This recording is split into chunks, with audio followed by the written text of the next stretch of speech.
Welcome everyone, here with another beer spritzer,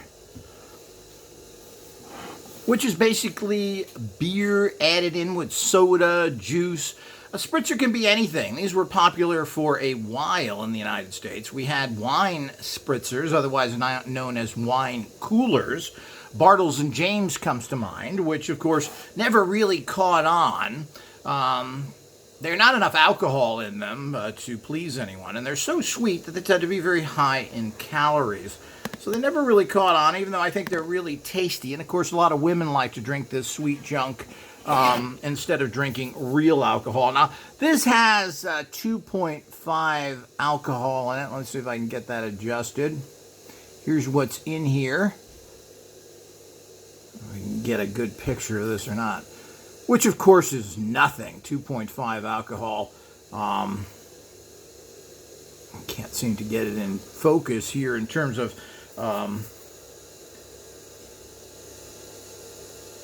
and these are made by Perlenbacher. This is very inexpensive. I think it's 39 cents. You get this in Lidl and other stores. They call these Radlers. Natural... Here? Trube? And of course, I don't drink a lot of any of this stuff. I'm showing a lot of this stuff here. Probably everybody thinks that I'm a meat-eating boozer here, which I'm really not. I'm just trying to inform people. It's fun. I drink this stuff occasionally. I drink this now because I'm trying to show people what's there. But here, generally, Americans don't like to mix their beer. I've never seen an American mix their beer, or for that matter, anybody but Germans. But you got to remember, beer here is like water, and of course, they do everything with it. And of course, again, this is in aluminum cans, which you should never drink out of. I don't drink a lot of it. A little bit's okay, but then I take a bunch of herbs here. But so this is a really inexpensive brand. It's even cold. You know, there are places in these stores which was unheard of in the past. And of course, you know, it depends on where you live. I live in a relatively small area in the wine country, ran by a bunch of old Nazis who don't want to bring anything new in. So it's all about the families, and so forth. So let's take a look at this stuff. So, but generally in big cities, you'll find more of everything. You can even find occasional American food. Woo! They have an international section. You can even get Taco Bell type stuff, sauces and etc. So, I mean, it's out there, and of course it's very pricey, but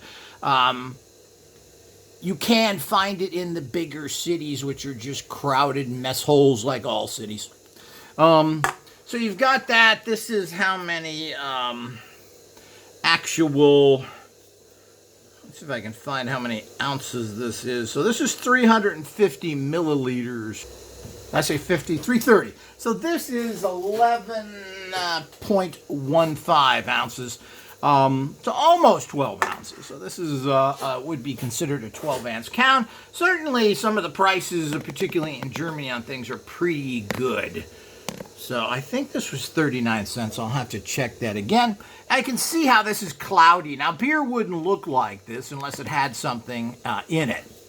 Now, let's find out. I'm not really sure what... I think this is lemon. It's got citrus in it, etc. But they're really refreshing. Actually, I really like these. And I'm surprised they haven't caught on more. But, you know, Americans are more purists. I doubt if you're going to get a beer drinker, hey, put a little juice in my drink there. Let's watch the Bears. You just don't see that. But you'll see a lot of that kind of stuff. There's so much beer. You got to do something with it here. I mean, they drink it all the time.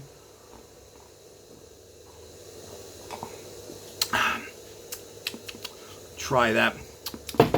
Yeah, it's got a lemony flavor to it. And it's nice when you take that, normally with most German beers, they're bitter. They're really not very flavorful. Of course, there's lots of beers. Some are good. Warsteiner, Spaten, these tend to be good Bavarian beers. I should say average, like drinking a Budweiser in the United States. I don't know if that's good or bad. Personally, I don't like it. But the point is that this gives you a nice little It's very refreshing. This way you get a little bit of the alcohol-y, you get a little bit of beery taste, but it's very refreshing. So spritzers are nothing new. They used to combine fruit juices all the time. Very big in the 70s, and I don't know if it had a revival in the 90s or not, but people are known to, particularly with champagne, that tends to be on the bitter side.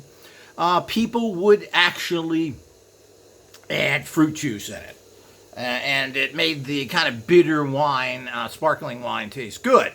So that's what a real spritzer is. And as I said, Bartles and James and all these things, wine coolers, spritzers, all the same thing. What they did is take fruit juice and mix it with wine. This hasn't really went into beers that I'm familiar with, even though it's an old Austrian, German tradition. And of course, Arnold Schwarzenegger, when he was interviewed, had this, not this, but type, but had actual spritzer in his refrigerator. So this is very typical German, Austrian drink, but hasn't made it to the U.S. in terms of people grabbing onto it. But I think that's just, I'm not sure it has anything to do with culturally, it just hasn't really got out there. But, Americans seem to be a little more purists in their taste. As I said, it's unlikely that a beer drinker would say, put some juice with my beer. So I hope you enjoyed this. Another look at Krautland and what's available in Europe.